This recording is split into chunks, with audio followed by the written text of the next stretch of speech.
بسم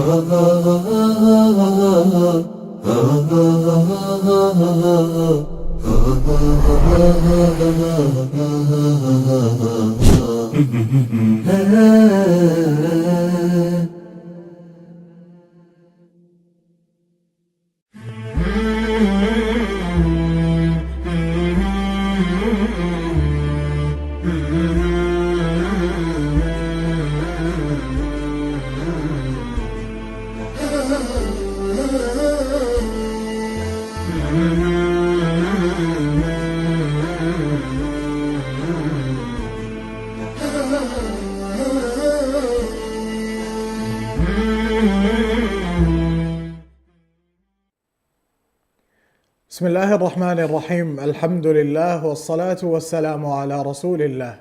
متابعين مشاهدين الأفاضل في كل مكان، أهلا ومرحبا بكم وحياكم الله في حلقة جديدة من حلقات برنامج فاسألوا أهل الذكر. باسمكم وباسم البرنامج أرحب بضيف الدائم فضيلة الشيخ الدكتور حسن سلمان. أهلا وسهلا بكم. أهلا وسهلا، مرحبا بك وبالمشاهدين. حياك الله. نذكر السادة المشاهدين أننا في صدد استقبال أسئلتكم واستفساراتكم وفتاويكم عبر الأرقام الظاهرة أمامكم في الشاشة أو عبر صفحتنا على الفيسبوك على شبكة سلام الإعلامية.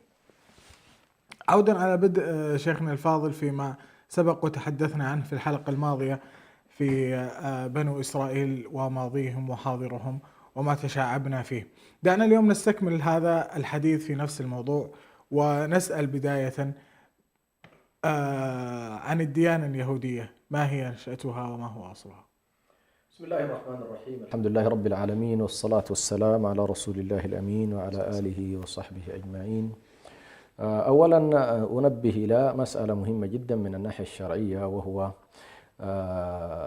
بالنسبة للديانات، خاصة الديانات المتعلقة بالسماء ولها علاقة بالوحي، التي نسميها دين الحق، هو الذي أرسل رسوله بالهدى ودين الحق. فدين الحق هو دين واحد، وهو بدأ منذ آدم عليه السلام وإلى آخرهم محمد عليه الصلاة والسلام، وهو إن الدين عند الله الإسلام. وبالتالي كل الرسل بعثوا بهذا الإسلام، وهو حقيقته الاستسلام لله سبحانه وتعالى والانقياد له بالطاعة وإفراده سبحانه وتعالى بالعبودية، واتباع وطاعة الرسل الذين أوحى الله إليهم ما شاء من كتبه. هذه الخلاصة على كل مفهوم الدين الذي أرسل الله به رسله. وبالتالي ليس هنالك دين اسمه الديانة اليهودية أو الديانة النصرانية أو كذا أو الديانة المحمدية بهذا الشكل. لا توجد أسماء ديانات أو الديانة الموسوية، لكن هنالك شرائع، هنالك اختلاف في الشرائع بين الرسل. يعني شريعة موسى، شريعة عيسى، شريعة محمد صلى الله عليه وسلم، هذه تسمى شرائع، لكن الأديان هو دين إيه؟ هو دين واحد. شرع لكم من الدين ما وصى به نوحا، يعني من نوح عليه السلام. هذه واحدة. المسألة الثانية موضوع اليهودية. موضوع اليهودية الآن في الشهرة التي الآن سائدة في واقعنا المعاصر وظلت عبر التاريخ، هم أولئك الذين ارتبطوا برسالة موسى عليه السلام، يعني ينتسبون ويرتبطون بإيه؟ برسالة موسى عليه السلام. طبعا هنا ستأتي أن القرآن الكريم تعامل مع هذه الحالة بدعواها، تعامل معها بدعواها، بمعنى أن الأحكام لأهل الكتاب تعامل أن هؤلاء يزعمون أنهم أتباع لموسى فليكن هم أهل كتاب ولهم مصطلحهم الخاص. هؤلاء أهل كتاب هم نصارى، ولكن يدرجون ضمن أهل الكتاب اللي هم لهم رسالة سابقة ينتسبون إليها، حتى لو كانت هذه الرسالة محرفة، حتى لو كانت هذه الرسالة محرفة. طيب نأتي إلى اليهودية. بهذا الاعتبار لا يوجد شيء اسمه يهودية عند موسى عليه، يعني موسى بعث بالإسلام، الذين جاءوا من بعده من رسل بعثوا بالإسلام، عيسى عليه السلام بعث بالإسلام، كلهم هؤلاء مبعوثين بالإسلام. لكن ما الذي حصل؟ بهذا الاعتبار تقصد اعتبار الديانة؟ اعتبار الديانة. نعم. بعثوا جميعا بالإسلام، لكن الذين انتسبوا إلى موسى عليه السلام مع تطاول العهد كما يحكي القرآن الكريم حصل فيهم نوع من التحريف للكتاب، حرفوا كتابه، كما قال الله سبحانه: فويل للذين يكتبون الكتاب بأيديهم ثم يقولون هذا من عند الله ليشتروا به ثمنا قليلا فويل لهم مما كتبت أيديهم وويل لهم مما يكسبون. إذن هم عملوا على التحريف في الكتاب، على التأويل في الكتاب، على إخراج صيغة على كل جديدة من صيغهم. بهذا الاعتبار تشكلت اليهودية الحالية، اليهودية التي نسمع عنها الآن، وكذلك في الفترة التي كان فيها النبي صلى الله عليه وسلم. فاليهودية هي خروج عن النص المنزل لموسى عليه السلام وإدخال كثير من القضايا فيه، لأنه لو كانوا تمسكوا بما أرسل به موسى لأدى بهم ذلك إلى الإسلام بعيسى وإلى الإسلام بالنبي صلى الله عليه وسلم. لكن واضح أن التحريف منعهم من الالتزام بخط النبوة والرسالة الذي يؤدي إلى سلسلة متصلة ببعضها البعض، فنشأت على كل بهذا التحريف ما نسميه نحن الآن بالديانة اليهودية. فاليهودية هي عبارة عن الديانة المنتسبة إلى موسى عليه السلام، ولكنها ديانة محرفة وليست الديانة التي أنزلت إلى موسى عليه السلام أو الشريعة التي أنزلت إلى موسى عليه السلام. هذا لا يعني بطبيعة الحال بأن كل ما لديهم ليس فيه شيء من بقايا الوحي، طبعا هذا لا يقال، لأنه فيه بعض الأشياء، ولذلك النبي صلى الله عليه وسلم لما قال حدثوا عن بني إسرائيل ولا حرج من هذا الباب، أي أنها ليست محرفة تحريفا يعني فيها ما هو محرف، وفيه يعني الوحي. قد يكون فيها من النبوءات صادقة وقد تكون فيها من الأحكام صادقة موجودة. طيب من أين جاء مسمى اليهود؟ من أين جاء مسمى اليهود؟ هذا نعم. المسمى إذا كان والله كان الاسم الحقيقي هو الإسلام. طيب هنالك ثلاثة أقوال للعلماء في التسمية. منهم من قال الله سبحانه وتعالى حكى عنهم في واحدة من آياته، يعني وقالوا إنا هدنا إليك، إنا هدنا ربنا آتنا في الدنيا حسنة وفي الآخرة إنا هدنا إليك.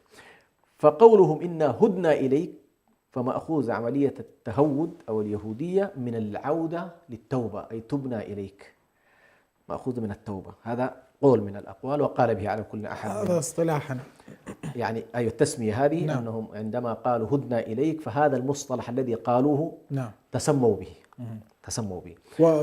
لها أصل في اللغة العربية، لها أصل نعم. بلا شك. هدنا إليك يعني تبنا إليك، عدنا إليك. القول الثاني أنهم انتسبوا إلى الابن الرابع ليعقوب عليه السلام واسمه يهوذا بالذال. نعم. فلما جاء إلى المنطقة العربية قلبت الذال هذه إلى دال فصار يهود أو يهوذا. هذا القول أيضا من الأقوال. القول الثالث وهو قول له أصل في العربية، وهو الحركة المستمرة، وهذه يمارسونها اليهود إلى يومنا هذا في القراءة. تجدهم وهم يقرؤون يحركون رؤوسهم. فهذه الحركة هي حركة أحيانا تكون حركة قلب وأحيانا حركة جسد. فعلى كل التهود هو نوع من التحرك ونوع من الحركة التي يمارسها اليهود. فعلى كل سواء كانت هدنا إليك أو كانت نسبة إلى يهوذا ابن الرابع أو كانت من الحركة التي يقومون بها أثناء القراءة، صار هذا الاسم الآن علم لهؤلاء الناس، الناس فتسموا به. وهل هناك قول أقرب للصواب من هذه الأقوال؟ حقيقة ما أستطيع أن أرجح، لأن المسألة فعلا تكاد تكون متقاربة من حيث المعاني. لكن إذا اعتبرنا بأن والله من أراد أن يجعل لها أصل في الجانب الرسالي عبارة إنا هدنا إليك، أن يتسمى بها بعض الناس، قد يكون هذا على كل واحد من الأشياء المعتبرة يعني. ممتاز. طيب استنادا لما ذكرتم قبل قليل، هل هناك تشعبات قد يتصالح معها الإسلام من باب الحديث الذي ذكرته عن النبي صلى الله عليه وسلم؟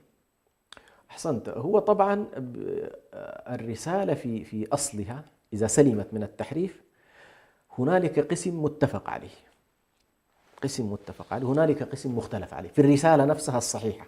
يعني موسى عليه السلام عندما تكون رسالته يعني كما هي بمعنى التوراة وفيها كذلك الأحكام الشرعية وفيها هذه القضايا التي على كل صحف موسى، في أصلها متفقة على مسألة واحدة اتفاقا كامل، وهي قضية أصل الإيمان، وهو قضية التوحيد والاستسلام والطاعة وكذا. هذه مشتركة كاد يكون بين كل الرسل، يعني أصلين أساسيين: وحدة توحيد الله في العبادة وتوحيد الرسول في الاتباع. هذه كل الرسل اتقوا الله وأطيعون نعم. لا إله أن اعبدوا الله ما لكم من إله غيره. فإذا تجد أن أصل التوحيد التقوى وهي الوقوف عن المحرمات، التوبة، الإيمان بالآخرة، هذه المشتركات تكاد تكون إذا سلمت الشرائع هذه أو سلمت الرسالات من التحريف هنالك أصول مشتركة. فمثلا الآن لو نظرنا إلى اليهودية والنصرانية من حيث التصور العقائدي للإله، فاليهود تجدهم أقرب من النصارى، أقرب من النصارى الذين يقولون بالتثليث. فستجد نفسك أنت في الإطار العقائدي عقيدة التوحيد أقرب إليك من الجانب الآخر اللي هو النقيض تماما اللي هو التثليث. لكن سبحان الله، مع أنهم الأقرب في العقائد لكنهم الأشرس عليك في التصورات وفي الممارسة. تجدهم لتجدن أشد الناس عداوة للذين آمنوا اليهود. طيب لما يكون اليهود أشد الناس عداوة وهم أقرب الناس إليك عقيدة؟ هذه طبعا تحتاج فعلا إلى فهم، وهو أن ضلال النصارى عن جهل، وضلال اليهود عن علم. فأولئك ضلوا جهلا، تصوراتهم فيها جهل وفيها ضلال، أما هؤلاء عرفوا الحق ولم يتبعوه، كانت عداوتهم نابعة من الحسد، نابعة من البغضاء، نابعة من البغي والعدوان وهكذا. فهنالك بلا شك مشتركات كثيرة جدا يمكن أن تجمع بين المسلمين. أضف إلى ذلك ما يمكن أن نسميه بالقيم الرسالية، اللي هو موضوع الوصايا، تحديدا الوصايا العشر التي كانت وصايا عند موسى وكانت وصايا عند عيسى، التي يعني موجودة في أواخر تقريبا الأنعام. حرمت عليكم، قل تعالوا أتلوا ما حرم ربكم عليكم. فكانت بالنسبة لموسى عليه السلام معروفة بالوصايا، وعند عيسى عليه السلام أيضا كانت معروفة بالوصايا. عندما جاءت نزلت عن النبي صلى الله عليه وسلم ارتقت من مستوى الوصايا إلى مستوى المحرمات، فصارت أرقى درجة من حيث وضعيتها. فهذه منظومة القيم اللي هي تحريم الإشراك بالله، بر الوالدين، عدم قتل النفس البشرية، عدم قتل الأولاد، عدم التطفيف في الكيل والميزان، ترك الفواحش ما ظهر منها وما بطن، إقامة العدل، عدم قول الزور. هذه القضايا كلها، وأن هذا صراطي مستقيما فاتبعوه. فأصول الرسالات هذه مشتركات يمكن أن تظل إلى اليوم موجودة. يعني ممكن أن تكون يعني بر الوالدين تجده مرعي في كل البشرية الآن، تكاد تكون مجمعة يعني على في الأحكام الفقهية تقصد أن هي أقرب إلى الأحكام القيمية. أي أحكام القيمية وليست التشريعات الجزئية، لأن كل قيمة لها بعد ذلك تشريعات جزئية. بر الوالدين كيف أبره، هذه تشريعات شنو؟ تشريعات جزئية. لكن أصل المسألة هذه أصول وكليات. هذه الأصول والكليات يتفقون فيها. فتجد أن العدل قيمة يتفق عليها الناس، تجد أن الكذب قيمة يتفق الناس على نبذها، الصدق قيمة محمودة يتفق الناس عليه، وهكذا. فهذه القيم تكاد تكون قيم دينية. فالذين يخرجون من الأديان قد ينفلتون عن هذا، لكن بشكل عام يمكن أن تكون هذه واحدة من القضايا التي يشترك فيها. لكن هنالك طبعا كثير من القضايا المتعلقة خاصة بالشرائع اختلفت اختلافا كبيرا. فباختصار شديد، شريعة موسى عليه السلام كان كما يقول شيخ الإسلام تيمية شريعة جلال، أي شريعة فيها العظمة، فيها الكبرياء، فيها العقوبات صارمة جدا بشكل كبير جدا، اللي هي عرفت في أواخر سورة الأعراف، اللي هي مسألة الأغلال والآثار.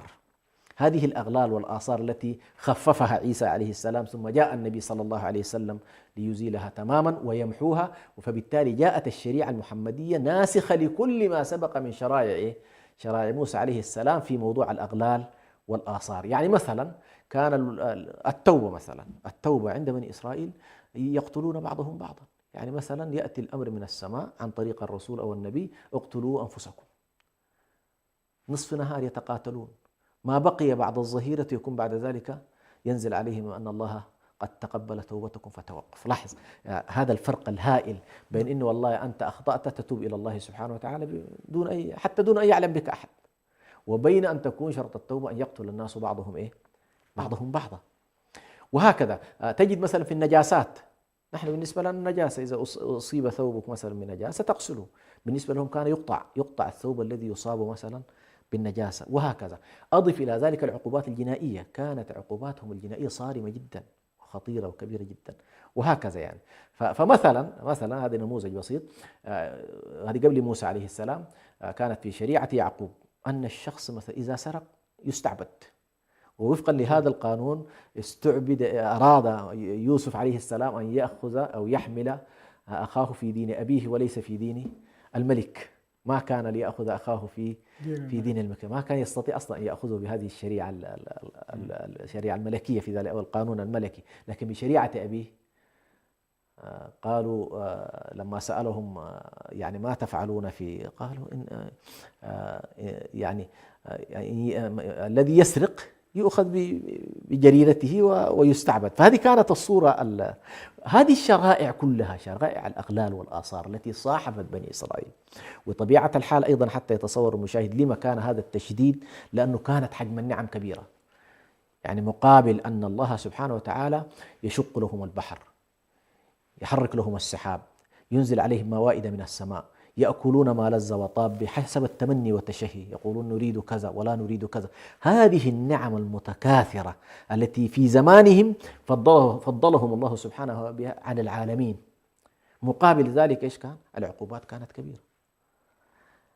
أيضا عالم الشهادة إلى حد كبير كان عندهم موضوع ارتباط الأرض بالسماء المباشر الذي يراه الناس كان كبير. العقوبات مقابلها أيضا تكون كبيرة. لكن بالنسبة لشريعة النبي صلى الله عليه وسلم هذه طبعا وضعية مختلفة جدا. طيب لو سألنا ما هو حجم التحريف الذي صار في اليهودية؟ هل تغيروا تماما ومحيت عنهم هذه القيم التي تحدثنا عنها؟ على كل اليهودية مع طول الوقت للأسف الشديد حصل محو كبير جدا، لدرجة أنهم ما هم عليه الآن يكاد يناقض ما كانوا عليه تماما.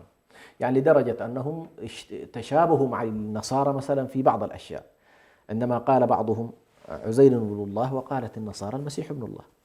فادعاء البنوة لعزير هذه ما كانت معهودة عند الديانة اليهودية. حصل نوع من التحريف، وبالتالي ذهبوا إلى فكرة التبعيض للإله، والله عز وجل على العقيدة فيه قائم قل هو الله أحد الله الصمد لم يلد ولم يولد لم يكن له كفوا أحد. ولكنهم حرفوا هذا الموضوع وجعلوا، كانوا سيئي الأدب جدا مع الله سبحانه وتعالى، فكانوا يصفون الله مثلا بأنه فقير، يد الله مغلولة غلت أيديهم بل يداه مبسوطتان. فكانوا دائما سيئي التعامل مع الله سبحانه وتعالى. فهم في تحريفهم هذا التصور يد الله مغلولة وأن الله سبحانه وتعالى لا يحب الإنفاق، جعلهم يذهبون بعيدا في فكرة السيطرة على الموارد وعلى الهيمنة الاقتصادية والرأسمالية على العالم كما نراهم الآن. فهم هذه واحد. النقطة الثانية أيضا فيما يتعلق بالإيمان بالآخرة، تراجع كثيرا جدا في العقائد اليهودية، لدرجة أن الآن بعض الدراسات المتعلقة بالأديان تكاد تكون مسألة عقيدة الإيمان بالآخرة عند اليهود قليلة جدا. ولذلك أكثر الناس حرصا على الحياة، لا تجدنهم أحرص الناس على حياة. لماذا هذا الحرص على الحياة؟ لتراجع عقيدة الإيمان بالآخرة. تجد المسلم مثلا ليس حريصا على الحياة بتلك الحرص التي يحرص بها مثلا اليهودي على البقاء، حتى لو أدى ذلك إلى دمار البشرية، أهم شيء أن يحيا هو. المسلم لا، ليس بهذا الشكل. المسلم مثلا عقيدته تقوم على أن والله هنالك منظومة قيم يمكن أن يفديها بروحه ويكون ثوابه عند الله سبحانه وتعالى، وبالتالي عقيدته في الآخرة عقيدة كبيرة جدا. فهذه كلها قضايا على كل. أضف إلى ذلك قضايا التحريف، قضايا الإفساد في الأرض التي صارت سمة من سمات اليهود والعياذ بالله، قتلهم للأنبياء التي صارت سمة من سماتهم، يكاد يكون يعني قتلوا كثير من الأنبياء وكثير من الرسل قتلوا على أيديهم. أضف إلى ذلك تحريف الرسالات كرسالات، أيضا كتمان بينة النبي صلى الله عليه وسلم وأنه سيأتي رسول من ذرية إسماعيل، فإذا بهم يحرفون هذا الأمر ليكون من ذرية إسحاق، وهكذا. فكل هذه القضايا تكاد تخرجهم تماما لكن تبقى عند اليهودية حتى الآن فكرة عقيدة التوحيد، أن الله واحد، أفضل طبعا كما ذكرت وأوضح من غيره، ولا زالت موجودة. نعم. طيب لو سألنا ما علاقة بني إسرائيل باليهود؟ هل كل يهودي يجب أن يكون بني إسرائيل أو العكس؟ نعم. أول بني إسرائيل هذا المسمى، إسرائيل هو يعقوب عليه السلام، وأبناؤه هم الأسباط الذين ذكروا في القرآن الكريم. من كانت سلالته تنتسب إلى هؤلاء نسبا هو بني إسرائيل، يعني نسبا هم أبناء يعقوب وينتسبون إلى يعقوب من خلال هذه البنوة، أبناء يعقوب عليه السلام، ويدخل تلقائيا معهم طبعا يوسف عليه السلام. هؤلاء يعرفون بالأسباط وينسبون يعقوب عليه السلام. لكن لما نأتي إلى القرآن الكريم في التعاطي لمصطلح بني إسرائيل ستلاحظ بأنه المصطلح إلى حد كبير يتعامل معه باعتباره الزماني والمكاني. فتجد مثلا أول ما يعني نجده في كتاب الله حول أقدم مصطلح لبني إسرائيل مثلا هو قول الله تبارك وتعالى: كل الطعام كان حلا لبني إسرائيل إلا ما حرم إسرائيل على نفسه. هذا قبل إيه؟ قبل موسى عليه السلام. فالحديث عن تلك الشريعة الآن، يعني شريعة إيه؟ يعقوب عليه السلام، وأنه كان كل الطعام كان حلا له إلا ما حرم إسرائيل على نفسه من قبل أن تنزل التوراة. فهذه ما كان الشريعة قبل ذلك. فهذه فترة من الفترات. ثم نأتي بعد ذلك بني إسرائيل يمكن فيها أكثر من 41 آية في كتاب الله تتحدث عن هذا المصطلح. أوله هذا الذي هو عن يعقوب عليه السلام، ثم أكثر من 20 آية تتحدث في فترة موسى، هذه الفترة الزمنية التي قاد فيها موسى المكون الذي نسميه بني إسرائيل، خاض بهم الصراع مع اللي هو فرعون مصر، وعبر بهم إلى البحر وذهب بهم إلى الضفة الأخرى. هذه الفترة أيضا في القرآن الكريم تسمى فترة إيه؟ فترة بني إسرائيل. تأتي بعد ذلك فترة أخرى وهي فترة داود وسليمان. هذه الفترة أيضا يكون فيها الحديث عن بني إسرائيل باعتبار أنها، وتأتي فترة كذلك اللي نفس هذه ألم تر إلى الملأ من بني إسرائيل من بعد موسى إذ قالوا لنبي لهم بعث لنا ملكا. هذه فترة أيضا اللي هي في النهاية إيه؟ فقتل داود جالوت. هذه الآيات اللي بدت انتهت بإيه؟ فقتل داود جالوت. هذه أيضا فترة لو تلاحظ فترة زمنية لكنه عبر عنها ببني إسرائيل.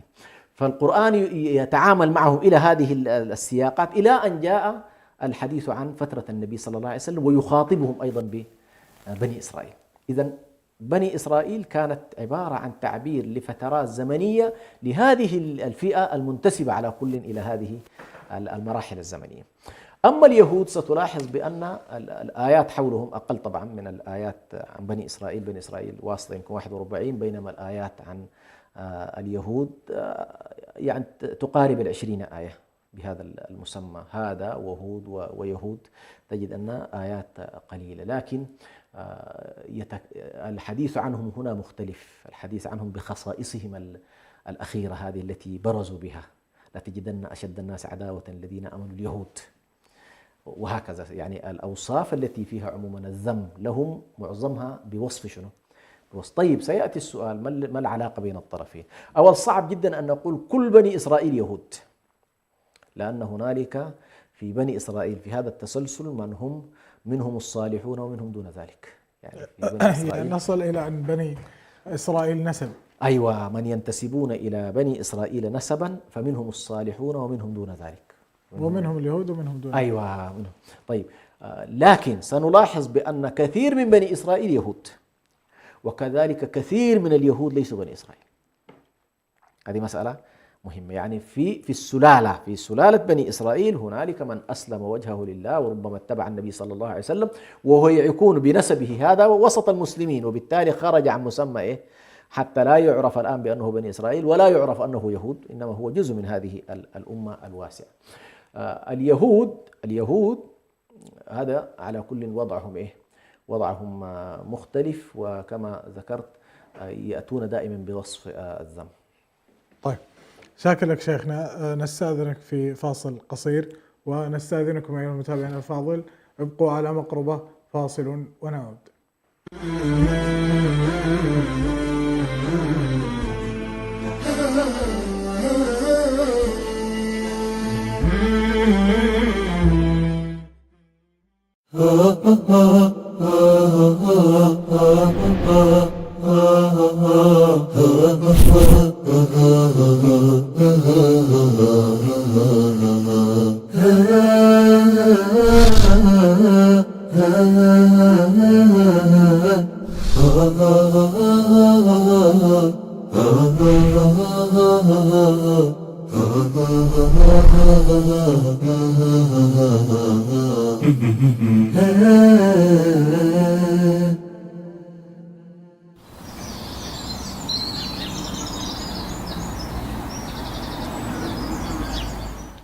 الصحابة رضي الله عنهم خرجوا من مكة إلى مدينة مهاجرين.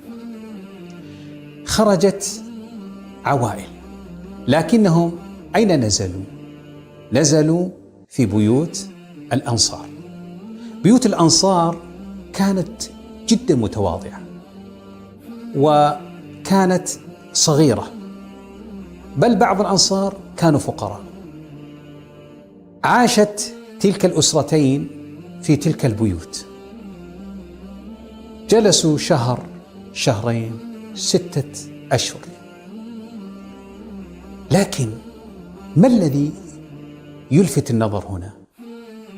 الذي يلفت نظرك أنه لم تحصل في هذه البيوت أي مشاكل أسرية، لا بين الأطفال ولا بين النساء ولا بين الرجال.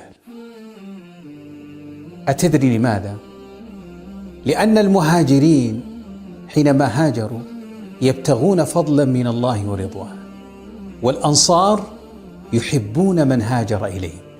إذن هذه البيوت بنيت على الإيمان وعلى المحبة، وهذا يولد النقاء والصفاء والتعايش والأخوة.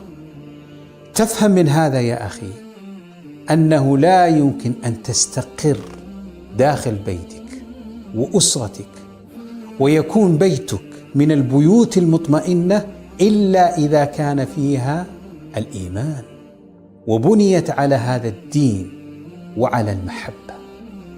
فاللهم نسألك رضاك والجنة.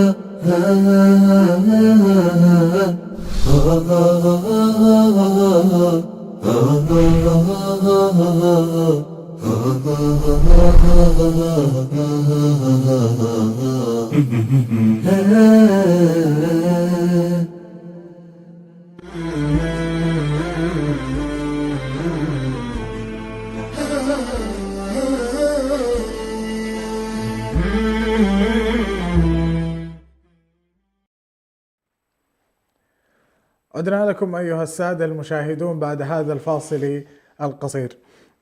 نرحب مرة أخرى بضيفنا فضيلة الشيخ الدكتور حسن سلمان. أهلا وسهلا. عودا على بدء فيما كنا نتحدث عنه قبل الفاصل، دعنا ننتقل إلى مشهد الجزيرة العربية قبل بعثة النبي صلى الله عليه وسلم. كيف كان تواجد اليهود فيها؟ تواجد اليهود عموما في جزيرة العرب هو تواجد قديم وممتد أيضا في نفس الوقت من أقصى الجزيرة العربية جنوبا، حيث يعرف طبعا قدامى اليهود، وتكاد تكون الديانة اليهودية قديمة جدا في اليمن ولا زالت آثار هذه الديانة موجودة. فكان هنالك يهود في حمير وكان لهم على كل وجود في هذه المنطقة، بل ربما كانت لهم ممالك كما هو معروف، وكان هنالك صراع أحيانا ينشب ما بين اليهودية التي كانت متجذرة في اليمن وما بين النصرانية التي أيضا وفدت عليها مؤخرا، كما هو معروف في قصة أصحاب الأخدود، وهي حال الصراع على كل ما بين اليهودية والنصارى يعني. أيضا كان هنالك تداخل كبير جدا ما بين اليمن بهذه الصراعات ما بين اليهود والنصارى وما بين أيضا الحبشة، وكثيرا ما كانت الحبشة تعبر إلى أرض اليمن لحسم صراعات أيضا هذا الجانب، وهذه يمكن قصص مشهورة. فالقسم الجنوبي على كل موجود فيه، كان إلى منطقة نجران كان هذه يتواجد فيها على كل اليهود. أيضا تواجد اليهود في الحجاز من خلال تواجدهم في المدينة النبوية الشريفة المدينة المنورة بقبائلهم الثلاثة المعروفة اللي هو بني قينقاع وبني النضير وبني قريظة. كان هؤلاء يتواجدون أيضا في هذا، لكن الحجم البشري أو الكتلة البشرية متفاوتة. يعني مثلا يمكن أن نأخذ نحن التقدير البشري من خلال حجم المقاتلين فالقبائل الثلاثة المقاتلين فيها تقريبا كانوا في حدود 2000 مقاتل، يعني لم تكن النسبة كبيرة، بدليل أن الزعامة آلت إلى العرب، ومع أن اليهود ربما كانوا أقدم منهم في المدينة، لكن آلت الزعامة في المدينة المنورة إلى العرب لأنهم صاروا هم الأكثرية وهم الأغلبية في هذا الجانب. ويبدو أيضا لم يكن اليهود في ذلك الوقت أيضا يتوسعون في الاستقطاب والكسب لدينهم كثيرا. أيضا كان هنالك تواجد في منطقة خيبر، وربما التواجد في خيبر أيضا لم يكن بأقل من التواجد في المدينة، وكذلك العداوات التي كانت تسود ربما ليست بأقل، ولذلك رأينا كيف تعامل معهم النبي صلى الله عليه وسلم سواء داخل المدينة أو في خيبر. خيبر أيضا كان المقاتل فيها يعني يتجاوز 2000 تقريبا، فمعنى ذلك الوجود في خيبر كان وجودا أيضا معتبرا. أضف إلى ذلك كانت هنالك بعض المجموعات تتواجد كذلك في العراق وتتواجد في الشام.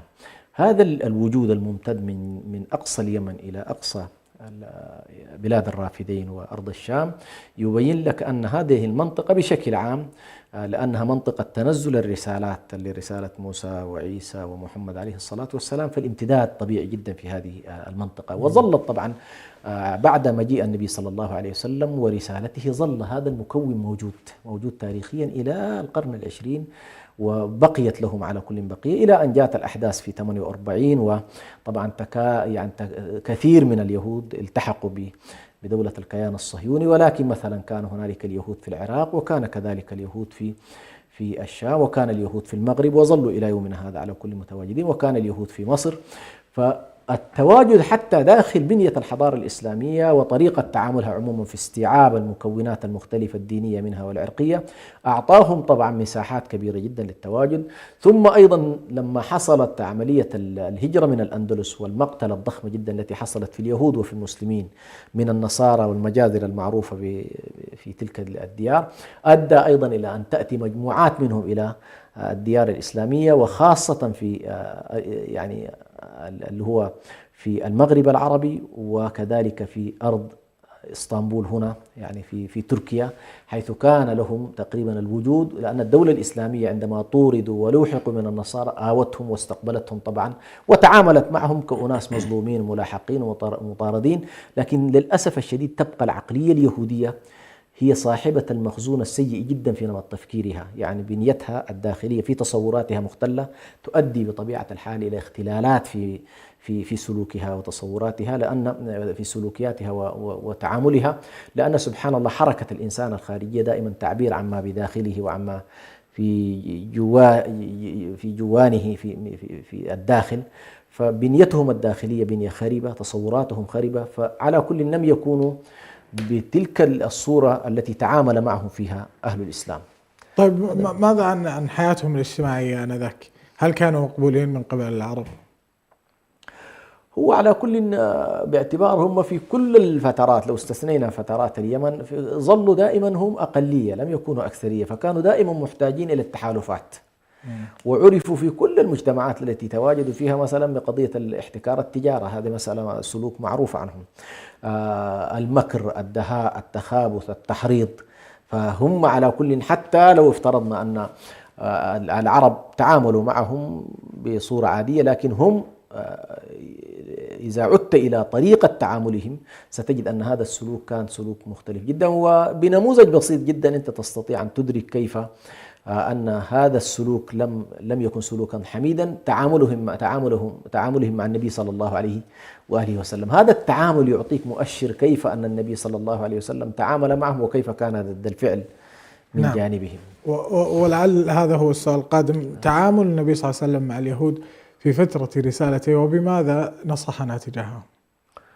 نعم، طبعا بالنسبة لليهود، النبي صلى الله عليه وسلم قبل أن يأتي إلى المدينة كان آخر السور التي نزلت في مكة تقريبا بصورة بكاملها سورة آل عمران، سورة الأعراف، من السور الكبيرة التي ختمت بها المرحلة المكية. لاحظ أن السور المكية بالذات الطويلة، عندك الأنعام وعندك آل عمران، هنا عندك الأعراف حصل فيها سرد كامل لقصص الأنبياء، ومن ضمن القصص التي تم تقريبا تناولها قصة موسى عليه السلام.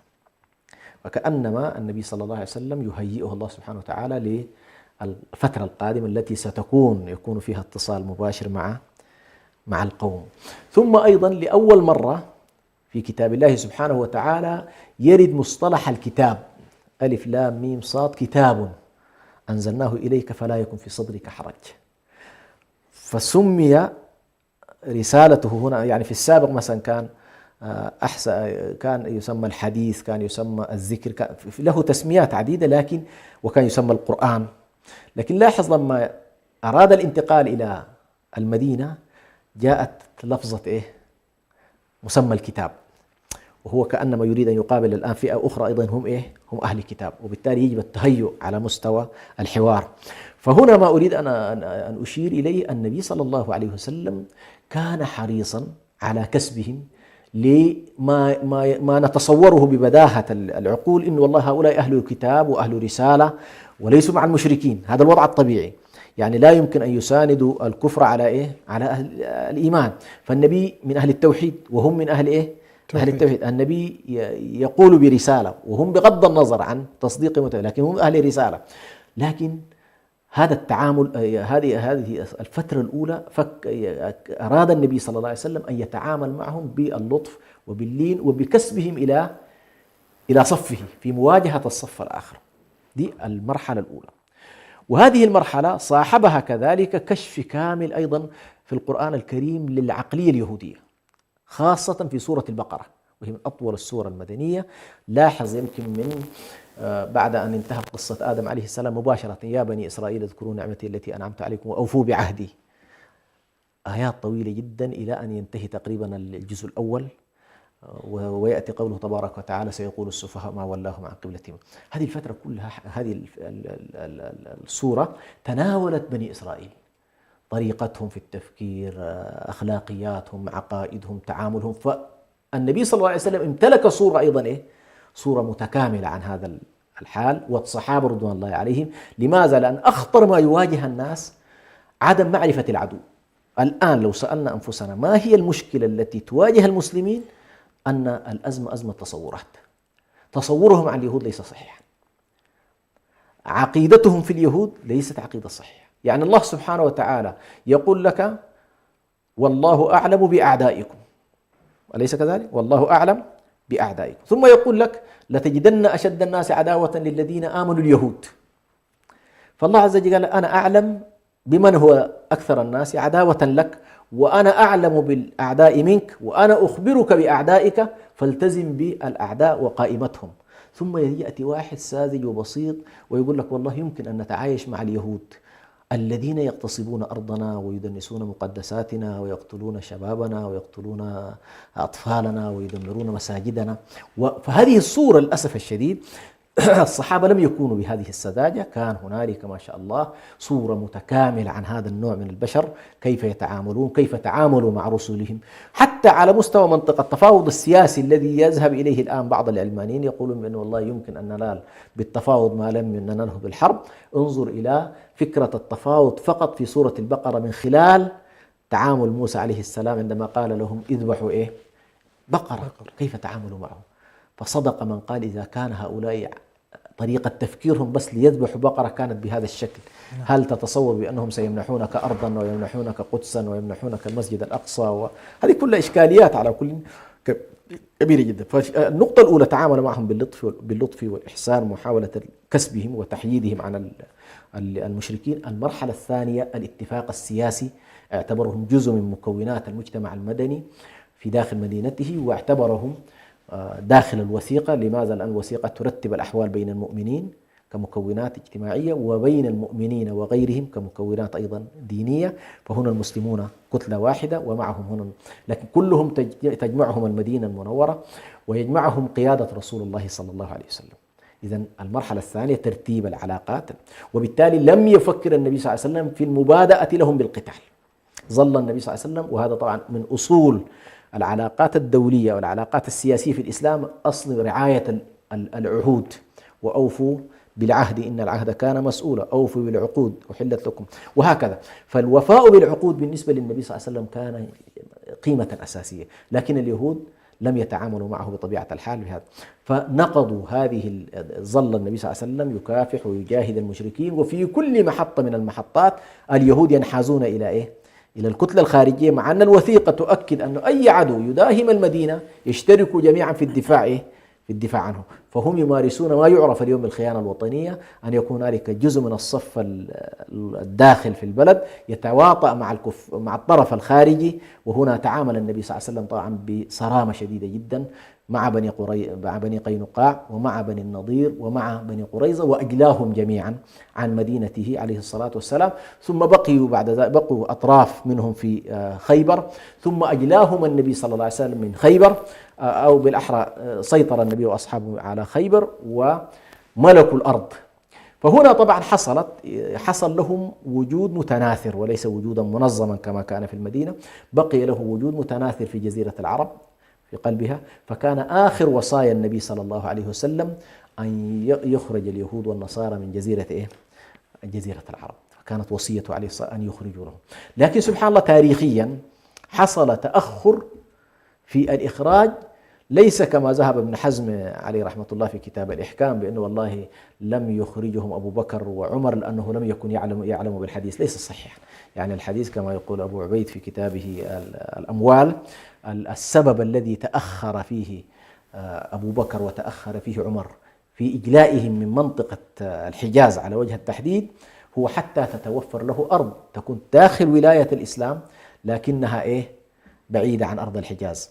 فلما فتحت الشام وفتحت العراق أجلاهم إلى هذه المناطق، فظلت جزيرة العرب اللي هي أرض الحجاز تحديدا، أرض الحجاز في المصطلح الضيق على الأقل، ليس بالمصطلح الواسع الآن من اليمن إلى الشمال، لا، اللي هي منطقة الحجاز التي فيها الحرمين الشريفين.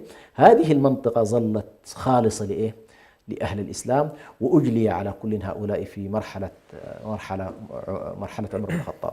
طيب، سؤال أخير شيخنا. النبي صلى الله عليه وسلم كان يبتاع من اليهود ويشتري ويبيع معهم، يتخذ البعض في الوقت الراهن هذا كحجة أو دليل على عدم مقاطعة المنتجات الإسرائيلية أو الأمريكية وما إلى ذلك، ما قولكم في هذا؟ طبعا هذا للأسف الشديد هي تنزيل للأحكام في غير سياقها وفي غير محلها.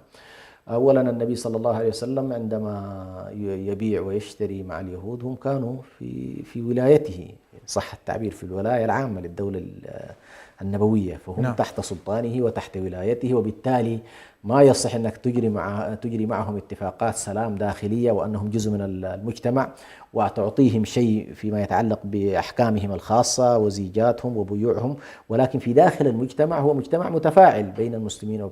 فلم يمنع النبي صلى الله عليه وسلم، لأن هذه اللحظة لم تكن بينه حالة حرب. لكن انظر بعد ذلك لما حصلت الحرب الأمر لم يكن بهذا الشكل، حتى الصبيحة التي أراد النبي صلى الله عليه وسلم أن يبدأ بالإجلاء ويبدأ معهم بالحروب، منع النبي صلى الله عليه وسلم السلام في هذا اليوم، لا تبدأوهم بالسلام. كثير من الناس طبعا يتصور أن هذا الحديث جاري إلى يومنا هذا، وأنك لا تبدأ أي يهود وأي نصراني، لا، ليس كذا، إنما كانت لحظة صبيحة الحرب لا يريد النبي صلى الله عليه وسلم من أصحابه أن يعطوا السلام ثم تبدأ الحرب. نعم. فما كانوا يبدأونهم بالسلام، وهذا هو الصحيح. فلم يكن النبي صلى الله عليه وسلم بهذه البساطة التي يتصورها الناس إنه والله هم أعداء ومع ذلك هو يبايعهم ويشاء، لا، لم يكن الأمر بهذا الشكل. ولكن الحرب كانت تخضع لقوانين الحرب، والسلم كان تخضع لقوانين السلم. فمثلا نحن الآن ليست مشكلتنا في اليهود كيهودي، حتى تكون الصورة أيضا واضحة.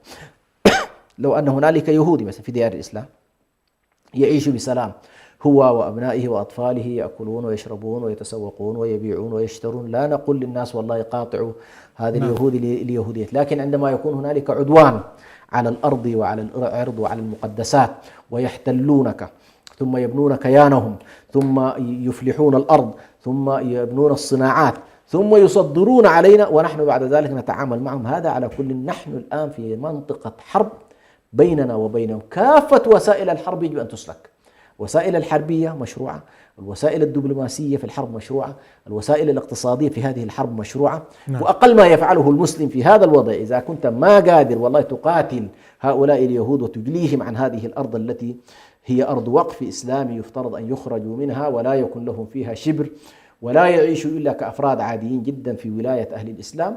إذا كان أنت ما قادر فأقل ما تفعله هو أن تقاطع على الأقل بضائعهم ومنتجاتهم. شاكر لك دكتور حسن سلمان. الشكر موصول لكم أنتم متابعينا ومشاهدينا الأفاضل في كل مكان على حسن الاستماع والمتابعة. نلتقيكم في حلقات قادمة، والسلام عليكم ورحمة الله وبركاته. السلام ورحمة الله